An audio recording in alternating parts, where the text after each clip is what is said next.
Assalamualaikum warahmatullahi wabarakatuh. Selamat pagi untuk anak-anakku sekalian. Semoga kalian tetap dalam lindungan Allah Subhanahu wa taala, tetap semangat, tetap beraktivitas seperti biasanya. Jangan lupa untuk hari ini kita tetap melaksanakan pembelajaran berbasis daring ya atau online. Jadi di sini Bapak sengaja membuat video tersebut untuk memudahkan kalian dalam proses pembelajaran.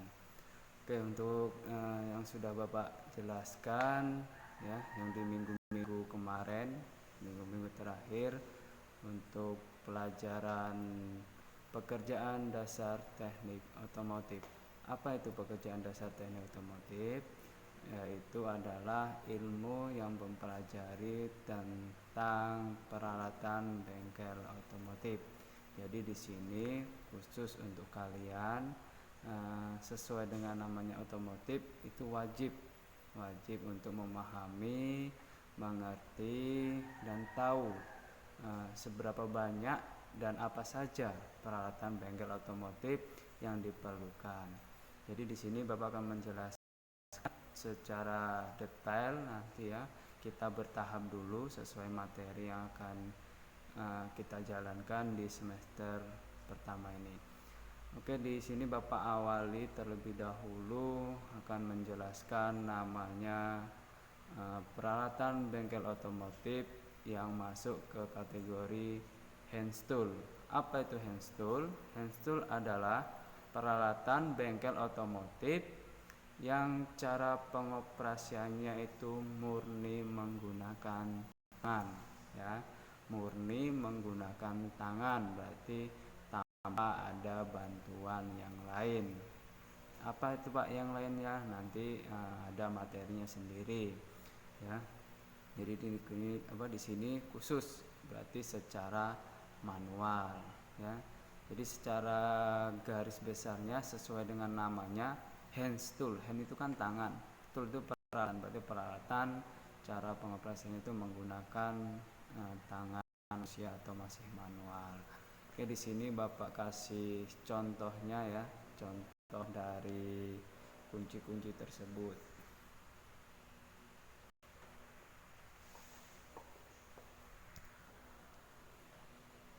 Oke ya, ini secara garis kecilnya peralatan bengkel otomotif atau kunci-kunci dasar yang harus kalian ketahui. Yang di sini nanti akan Bapak jelaskan satu persatu secara singkatnya bagaimana penggunaannya atau pengaplikasiannya pada suatu kendaraan, khususnya di motor maupun di mobil. Seperti itu ya. Oke, lanjut saja, langsung Bapak jelaskan di sini. Yang pertama akan Bapak jelaskan ini dengan yang kalian lihat ini adalah kunci pas ya. Kunci ini biasanya pasti kalian sudah menemukan di rumahnya masing-masing ya. Mungkin kedua orang tua kalian ya, di rumahnya pasti ada menyimpan kunci seperti ini ya. Apalagi setiap kalian di rumah pasti punya kendaraan bermotor maupun mobil ya. Ini adalah kunci pas. Fungsinya untuk apa? Fungsinya untuk melepas atau memasang suatu baut seperti itu ya. Oke, ini kunci pas, bentuknya seperti ini ya.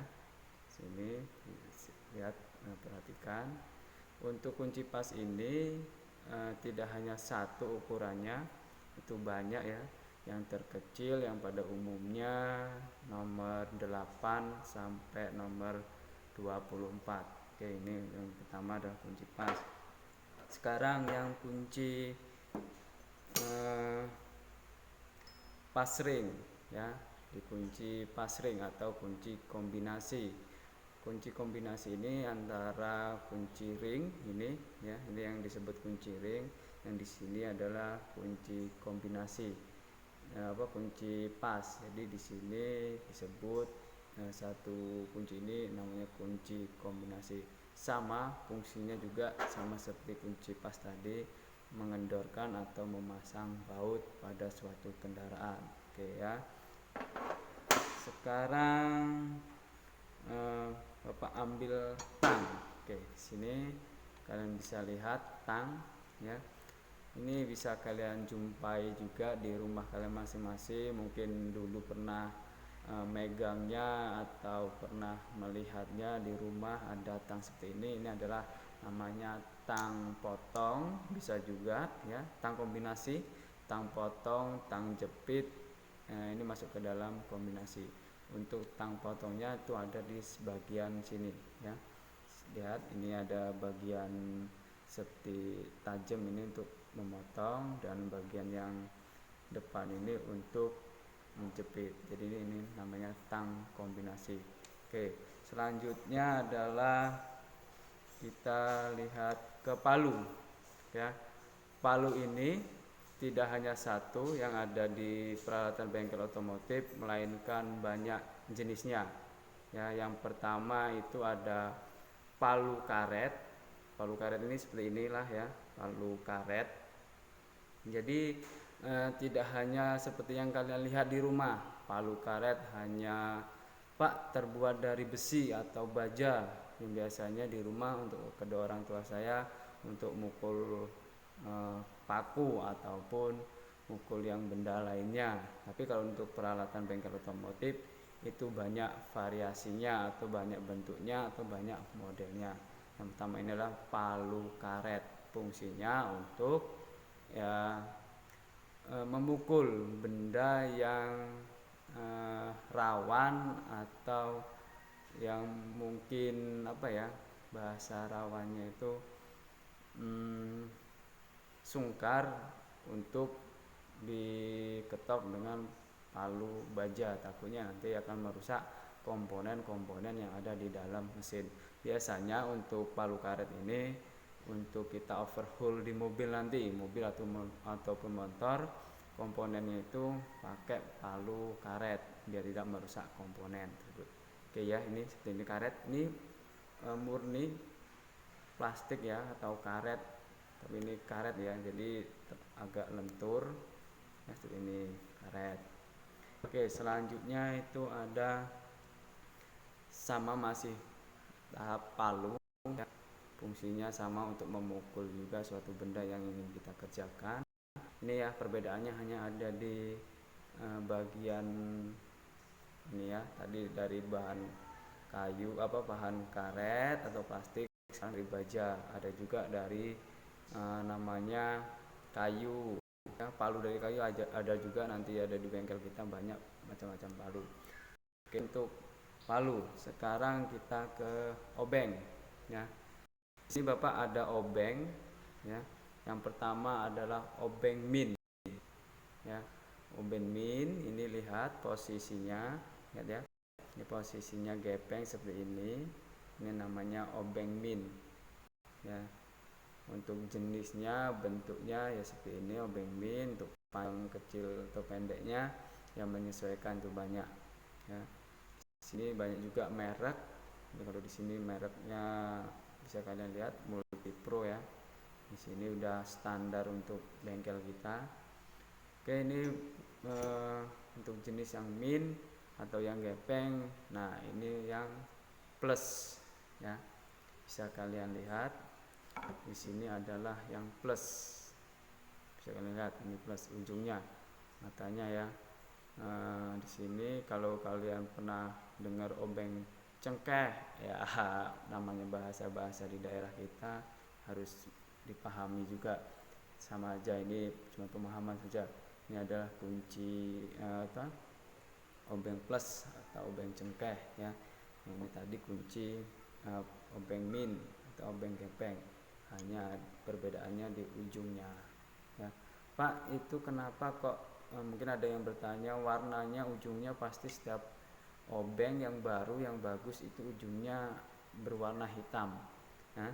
Ujung warna hitam ini ada maksudnya atau fungsinya. Yang warna hitam ini adalah dilapisi dengan magnet ya, serbuk magnet, agar apa? setiap pembongkaran atau pemasangan mur ya, ini fungsinya untuk mur ya, bukan untuk baut. Baut sama mur itu lain ya. Mur sama baut perhatikan itu sangat lain. Kalau baut ya banyak, baut dari 14, baut 17, baut 12 pada umumnya. Tapi kalau untuk yang mur itu tidak ada ukurannya, hanya besar kecil saja untuk penggunaan obeng ya. Jadi seperti ini fungsinya, untuk menarik ya, menarik mur yang akan kita pasang atau kita lepas. Ini ujungnya biar memudahkan. Oke, paham ya untuk kedua ini. Oke, lanjut lagi. Di sini ada kunci T ya, kunci T. Oke, di sini kunci T. Nah, kunci T di sini ya banyak ukurannya. Kalau di sini Bapak contohkan, lihat nomor 14 ya. Jadi nomor 14 bisa kalian lihat di setiap batang kunci T ya. Jadi untuk ukuran kunci T ini banyak, mulai dari angka terkecil sama ya 8, 10, 12, 14, 17, 19, 21, 22, 24. Itu yang umum baut, ukuran atau ukuran baut yang ada di suatu kendaraan. Jadi ini sama ya, ini T. Kenapa Pak disebut kunci T? Karena bentuknya seperti kunci T, seperti huruf T ini ya, bentuknya seperti huruf T. Oke. Ini untuk yang ukuran 14. Kalau ukuran yang lebih besar lagi, ini ada ukuran 17. Nah, lebih besar lagi ya. Nah, ini bisa kalian lihat ukurannya, diameternya lebih besar. Untuk tangkainya ya bisa sama ya. Ini adalah kunci T. Fungsinya untuk apa Pak? Fungsinya sama saja ya untuk kunci-kunci pada umumnya, kayak kunci kombinasi ataupun ring ataupun pas tadi, untuk membuka atau memasang baut pada suatu kendaraan. Tetapi di sini ada spesialnya ya, ada khususnya, khusus untuk bagian-bagian yang tidak terjangkau oleh kunci pas atau kunci ring. Misal baut kendaraan tersebut nyelip di bagian yang tersulit ya, tangan kita kalau mau buka atau masang tidak terjangkau dengan kunci pas atau kunci ring tersebut. Jadi kita manfaatkan dengan adanya kunci T yang bentuknya panjang seperti ini, kita pegang ujungnya seperti ini. Jadi itu untuk memudahkan kita juga seperti itu ya. Oke, sudah dipahami ya untuk kunci-kunci yang ini, sama kunci T banyak ya. Terus sekarang adalah tang. Nah, tang di sini ya. Nah, tang di sini Pak, kok tangnya berbeda dengan yang pertama tadi? Oke, yang pertama tadi kan tang potong ya, tang potong atau tang kombinasi dari tang jepit, tang potong dan tang yang lainnya. Kalau di sini tangnya khusus ya nak ya. Nah, jadi di sini ada ujungnya seperti ini bentuknya biar lebih jelas. Nah, ya, ada bengkong seperti ini. Ini adalah tang sepi ya, tang sepi yang bentuknya merucut ya, merucut. Nah, ini ya, merucut. Jadi ketika kita tekan dia akan menyatu. Nah, satu dengan yang lain itu akan menyatu. Ini tang sepi. Fungsinya apa? Ketika kalian membongkar komponen pada motor maupun mobil, kalau ada namanya sepi ya, kunci sepi itu pengunci ya, pengunci suatu peralatan, nanti peralatan atau komponen di dalam mesin itu untuk mengunci. Nanti kita kalau praktek Bapak jelaskan cara penggunaannya yang lebih tepat bagaimana ya. Ini kunci sepi yang mengerucut ya, berbeda dengan ini ya. Ini belum ditekan, ini sudah membuka, tapi ini belum ditekan, yang satunya ini belum ditekan tapi sudah menutup. Nah, di sini ada perbedaannya seperti ini ya. Jadi ketika kunci yang satu ini, yang ini pertama dulu ya, ketika Bapak tekan dia akan jadi satu, akan berdekatan. Nah, ini tang sepi untuk yang merucut. Kalau ini tang sepi untuk yang membuka. lihat ujungnya, Bapak tekan, dia akan menjauh ya. Kalau tadi mendekat, ini yang menjauh seperti ini ya. Nah, seperti ini. Sama namanya ya tang sepi, tapi untuk peruntukannya atau di cara penggunaan sepinya nanti berbeda ya. Ini tang. Oke. Selanjutnya ada namanya, yang tadi kan tang kombinasi, kalau sekarang ini adalah tang jepit ya, atau tang cucut.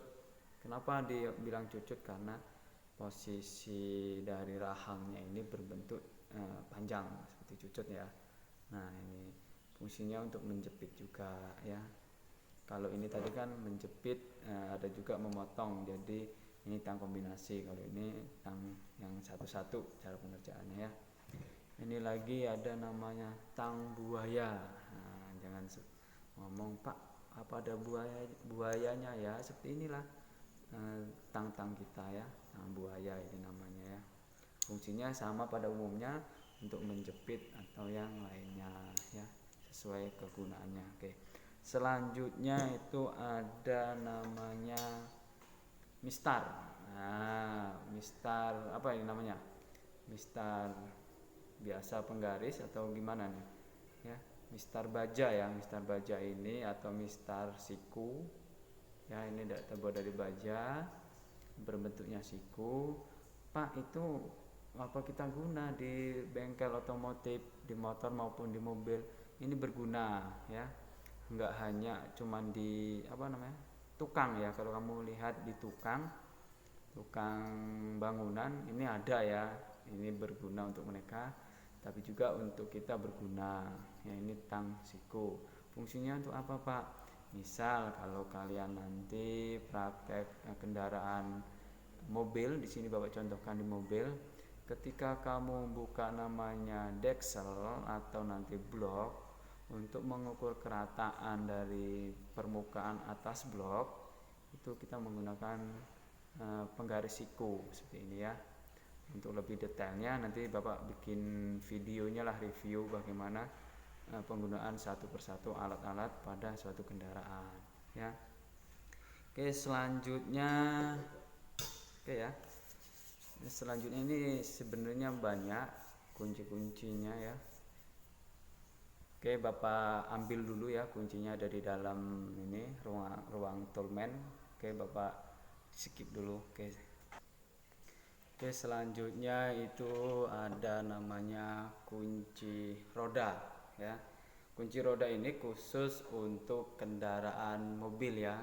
Jadi ini khusus untuk mobil, bukan untuk di motor. Kalau di motor ya, untuk membongkar atau memasang rodanya cukup dengan kunci pas atau kunci ring ya. Tidak perlu kunci khusus yang seperti ini. Ini kunci roda ya. Kunci roda ini banyak ukurannya ya.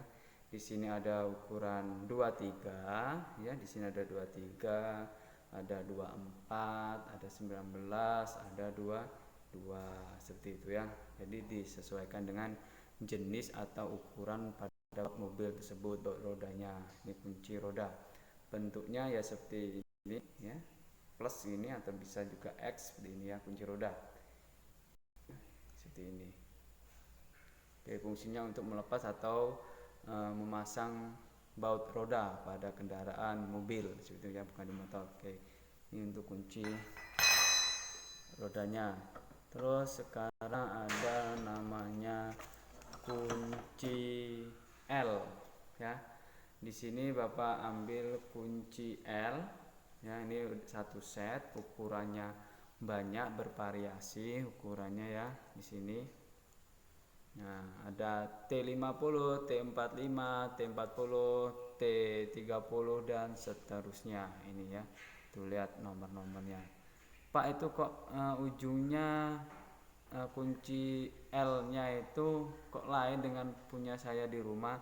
Oke, di sini adalah kunci L kembang ya. Ini kunci L kembang. Kenapa? Karena di ujungnya sini itu terdapat seperti bentuk kembang ya. Nih, nanti Bapak ambilkan yang kunci ini ya, kunci L biasa ya. Umum ini adalah kunci L kembang. Ya, ini kunci L kembang yang oke. Fungsinya untuk apa? Kalau kunci kembang L kembang, fungsinya ya sama aja ya pada umumnya, melepas atau memasang baut yang jenisnya berbentuk kembang, atau nanti bisa juga diperuntukkan ke kunci L yang lainnya. Oke, ini kunci L. Sekarang Bapak ambil namanya, nih kalau kalian pernah lihat di rumah kalian, ini adalah namanya kunci sok ya. Kunci sok ini seperti ini bentuknya, ini matanya ya, ini adalah kuncinya. Ini adalah bagian untuk memasukkan tuas yang berbentuk 4 persegi ya. Nah, segi 4 ini adalah bentuknya ini ya. Ini bisa kalian lihat. Terus bagian di sini yang banyak berapa segi itu bisa kalian itu 1 2 3 4 5 6. Nah, segi 6 ini untuk ke bautnya ya, seperti ini ya. Terus untuk kunci sok ini pasti ada penyambungnya. Penyambungnya itu bervariasi, ada yang panjang, ada yang pendek. Ini Bapak ambil variasi sambungannya yang berbentuk L yang bisa kalian masukkan di sini. Nah, seperti ini ya. Nah, seperti ini. Oke. Nah, seperti ini pemasangannya ya. Harus tepat, jangan terbalik. Kalau terbalik kalian tidak akan bisa masang. Nah, ini untuk ke baut, bukan ke tuasnya. Kalau ke tuasnya kita cukup balik seperti ini. Nah, ya. Nah, ceklek seperti ini ya. Ini untuk penyambung L-nya. Di sini Bapak akan berikan contoh lagi untuk penyambung yang panjang. Ya, nih, penyambung yang lebih panjang lagi, yang fleksibel ya, penyambungnya yang fleksibel seperti ini ya. Nih. Jadi mau ke sana ke sini bisa juga, ini fleksibel yang ininya ya. Sama pemasangannya seperti ini. Ya, seperti ini ya contohnya. Oke.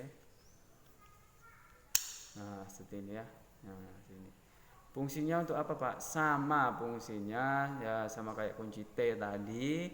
Kunci pasring sama untuk melepas dan memasang baut ya. Ini sama juga. Ini untuk fungsinya untuk kunci-kunci atau sifatnya baut yang keras ya. Kita pakai kunci yang seperti ini. Momen pengencangannya lebih kuat seperti ya. Ini kunci sok. Selanjutnya ada namanya tuasnya ya. Masih Bapak bahas tuas kunci sok. Di sini ada namanya alat batang atau tuas dari kunci sok, namanya ada kunci kotrek. Kalau Bapak bilang kunci kotrek ya pada umumnya adalah kunci kotrek. Karena apa? Dilihat dari bunyinya ya, krek krek, ini namanya kunci kotrek seperti ini ya. Ini sangat fleksibel kunci ini. Cukup kalian masukkan sama pada umumnya tuasnya sama seperti ini ya. Ini ditekan dulu, ini tuas ini yang ditekan ya, tekan klik. Nah, lebih mudah ya, jadi nggak akan rawan copot seperti ini. Fungsinya seperti ini. Nah, jadi nggak perlu kalian lepas-lepas, ini ya, bisa kalian berputar semau kalian ya.